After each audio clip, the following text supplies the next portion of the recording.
Jizzax viloyati Mirzacho'l tumanidagi Quyoshli vodiy fermer xo'jaligini mosh etilgan dalasida turibmiz. G'alladan keyin mosh etilgan. Bu yangi agrar texnologiya biz uchun. Buni afzalliklarini aytganimizda fermerlar uchun eng asosiy bu oddiy an'anaviy usulga yerni sug'orib, shudgorlab, chizillab, yerni ekishga tayyorlashga ketadigan 15 kun, qariyb 20 kun vaqtni biz tejaymiz. Mana ko'rib turibsizlar.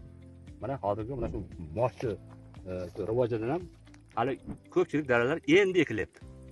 Bu hamida 15 kun, 20 kun oldin ekilgan. Ikkinchi yana bir afzalligi o'sha yerni shudgorlashga, sug'orishga, o'sha yerni ekishga tayyorlashga ketadigan yoqilg'i resurslar, texnik resurslar hammasi dehqon foydasi uchun tayyorlanadi. Ikkinchidan o'sha somon o'sha joyda qolyapti, bu ham shu tuproqda chirinli miqdorini oshirishga xizmat qiladi. Endi bizni mana shu yangi notel texnologiyasi bo'yicha o'sha takror ekinlarni jumladan mosh yetishish bo'yicha bizni Jizzax viloyati agroxizmat mutaxassislari, ya'ni aks mutaxassislari albatta shu fermerlar bilan birga yonma-yon turib o'zining kerakli, o'zimizning kerakli bo'lgan o'sha agrotexnika, sug'orish, oziqlantirish, kasallik va zararli hasharotlarga qarshi kurash ishlarida o'zimizni ilmiy asoslangan tavsiyalarni berib bormoqdamiz.